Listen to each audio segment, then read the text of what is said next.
Oh, here's one of my ideas. I found a piece of wood out there, a plain piece, about the length of, the length of that one, but straight. Now here's what I'm thinking of doing with it. So you get one idea after another, and the next thing you know, I got 100 things going, and nothing completed. I don't know if I'm the only one like that or not. So let me move some of this out of the way. Now I have these little bulbs, they call them grain of wheats, or wheat grains, this is what it looks like. Well, if I didn't pick it up off the floor, it wouldn't have all the dirt on it. But that's about the size of it. I mean, it's small. And they put these in radios, in the meters and things, to light up the meters and such. And that's basically what they use them for. Now, what I was thinking is, if you hook it up to 12 volts, it gets hot. Real hot. Too hot that I would want to use it in a piece of wood. However, I'm looking for a marker. However, if I, let me see here, let me hang you back up for a second. Okay. Wobble, wobble. If I drop the voltage, they don't need to be bright. I don't think they'd run as hot. If I run them down like maybe 3 volts or so, and then I can use a regular little transformer. But here's what I'm thinking. If I've got the piece of wood, the limb, the branch, whatever you want to call the thing, and I drilled holes in it, all throughout it, just a bunch of holes, This is just looking at it to give you an idea. In the bottom, I'll drill out a hole about 1.5 inches deep by 1.5 inches in diameter. And then I would drill another hole 1/2 inch all the way up, actually right through the top. Then I would put these little wheat grains in here and then wire them down about midpoint, and then wire them all down.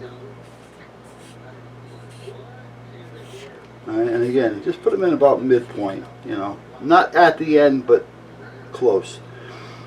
And tie them in down here to the power supply. Then fill these holes with different colors of the epoxies. And then when I turn it on, you'll get these little lights with different colors shining out of the wood. And I'm talking a couple dozen holes. With a couple dozen different colors.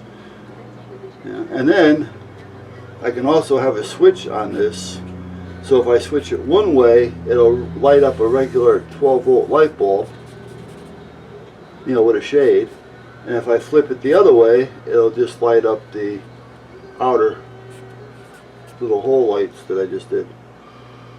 So that's what I'm thinking, because they do sell 12-volt light bulbs that have the same thread as a regular light bulb, so you got to make sure you pay attention to this. If you have them, mark them, because you don't want to put a 12-volt light bulb into a 110 socket. So, if you put a 110 into a 12 volt, it's just not going to work. But if you put a 12 volt into a 110, you're going to blow the bulb. Alright, so, but that's what I was thinking of doing. So, and now that I got this out, I don't know if I ever told you, because I was thinking about it the other day. I forgot, something brought it up to me, and just now when I brought this out, it brought it up to me because I was going to draw it anyway. I think I told you guys years ago I used to do a lot of bodyguard work for some movie stars, actually, and Jack Cassidy was one of them. Danny Kaye, David Copperfield, Sherry Belafonte, I keep forgetting his name, but many years ago there used to be a weekly show on called The Land of the Giants. And there used to be this chubby little guy with a beard that was kind of like, the coward all the time. And I don't remember his name, but I had him a couple of times. Well, as far as on my watch. But Jack Cassidy is the one that came to mind. Now, down in New Haven, we have the Park Plaza, the Sheraton Park Plaza. Well, that's what it used to be called. You know, kind of a high-end hotel. That's where all the big wheels would go. And then that was on Temple Street. And across from Temple Street, there was a couple of very tall buildings, as tall as the Park Plaza, with a driveway. And then there was the back of the Schubert Theater. But that's not going to work. Any more room. Park Plaza, Temple Street, driveway, big buildings, Schubert Theater, College Street. This is the parking lot back here for the Schubert Theater. There's the back entrance.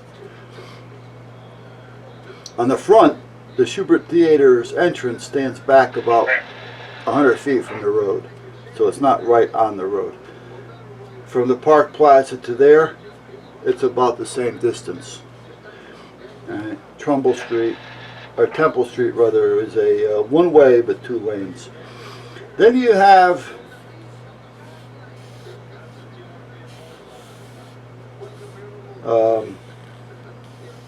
Crown Street. Roger. Are you going on that, or am I sending? Temple goes right across. And then over here we have Chapel that goes up to College. And then we have George coming down, and George comes down into Church.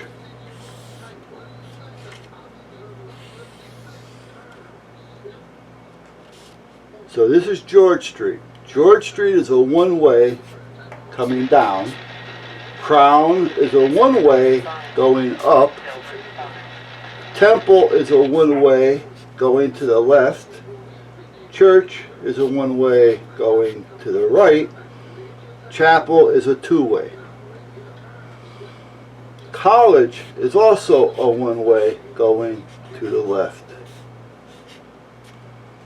Now, Danny Kaye was a good guy. Jack Cassidy comes out of the park and says, "Where to, Mr. Cassidy?" He goes, "I gotta go to Schubert." I said, "Well, do you want to walk across and go into the back, or you want me to hail a cab?"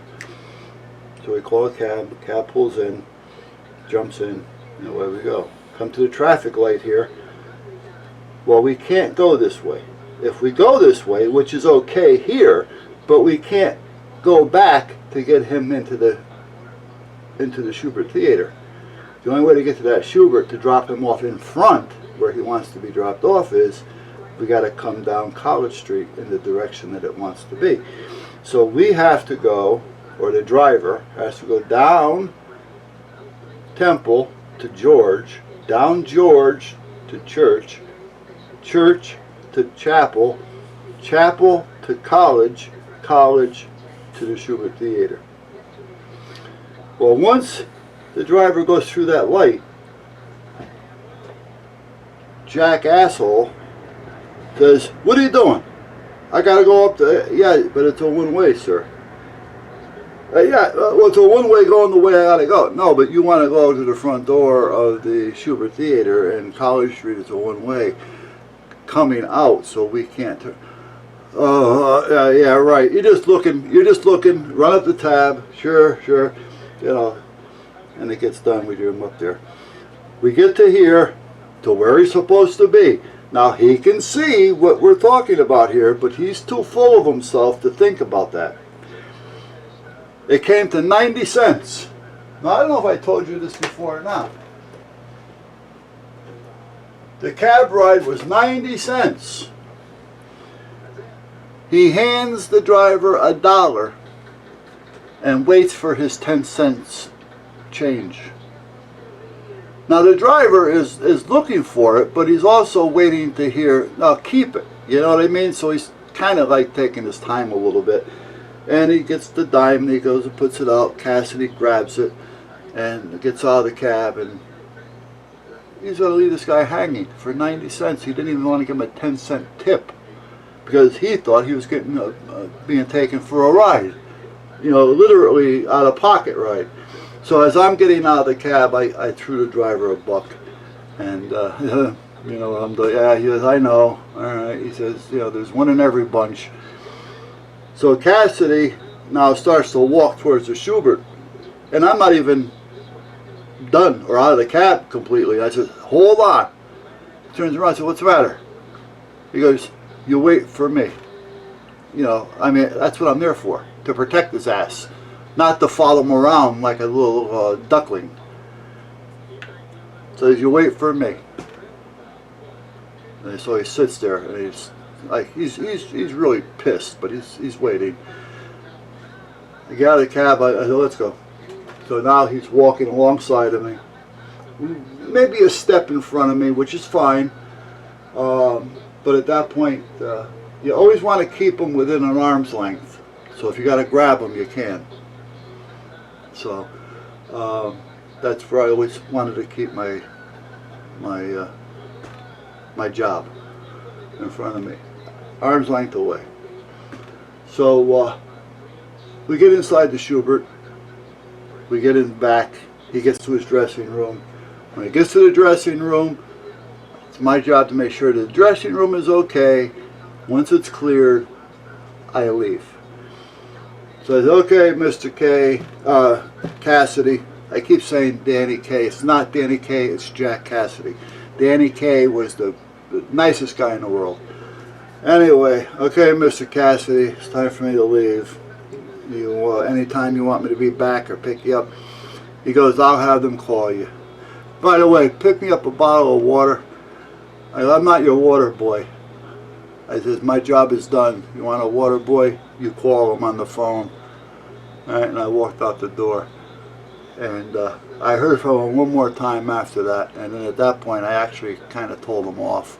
But that was it. But I was talking about something. I heard something on the radio. And then that story came up because he was so fucking cheap. All right, 10 cents.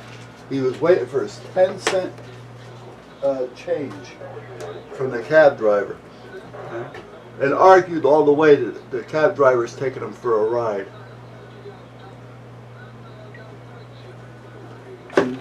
I mean, he could have taken him for a ride if he wanted to, but he didn't. You know, but I was almost ready to hear, I'm not paying. You know, and then the next thing you know, we're going to be having the cops involved. You know, but you know, because they don't care about publicity, good or bad. It's publicity to them.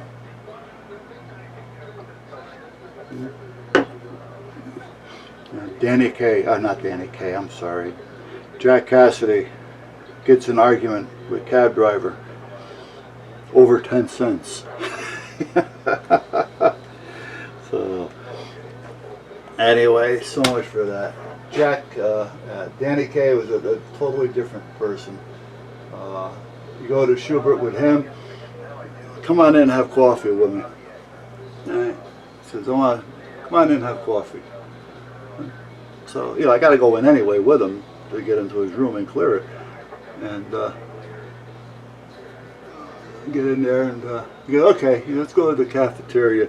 Schubert had a little cafeteria, like, you know, for the performers and stuff like that, and the help would use it occasionally and stuff. But so come on, let's have coffee. Let's just talk. He says, I don't get a chance just to bullshit, and that's just what he said, bullshit. I says, well, okay, not a problem. Yeah.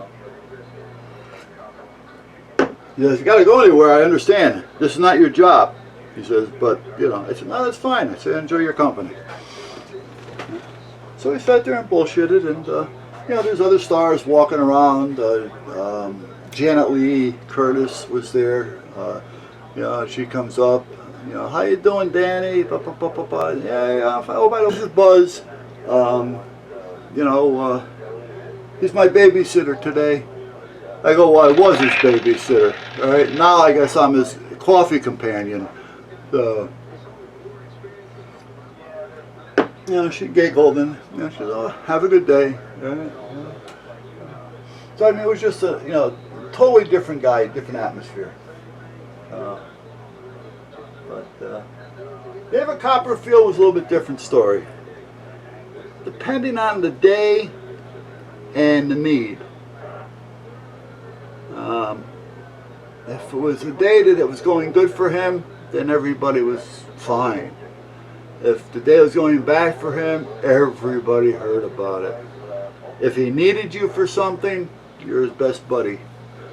If he didn't need you, don't even bother looking at him. But that also depended on the day, because he wasn't a total prick. The only total prick was Cassidy. Alright, so meanwhile, showed you about one of the things I want to do with the wood.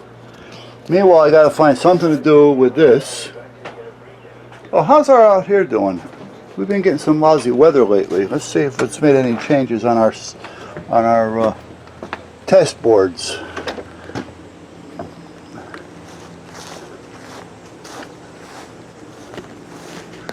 Alright, let's see here. What do we got? Well, the first one I don't remember. I have it written on the back. I'll look it up in a minute. And then that's where we're at. Oh, the first one was the Sea Gold. Water base, no smell. That's about 6 coats. Seems okay. This one, I think, was the polyurethane. Yeah, that's the polyurethane. And that was a mineral spirit cleanup, oil-based type thing. This one, I think, was the, let's just look. Sparethane or whatever it was. This one is lacquer, and this one was probably the yeah, let me see it here, shellac. Okay, and so far they all seem to be holding up though. However, this one, the sparethane or whatever you want to call it, it's darker, so it's not giving you the natural look. The other ones are more natural. The shellac, though, is kind of faded out a little bit. I don't care for the look of the shellac.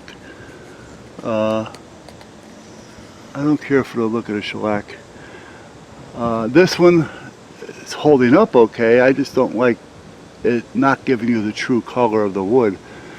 This one's not too bad. That was the varnish, I think. Lacquer. Okay. So, but these are the two that I was more concerned about. This is that water-based Sea Gold. This is the poly.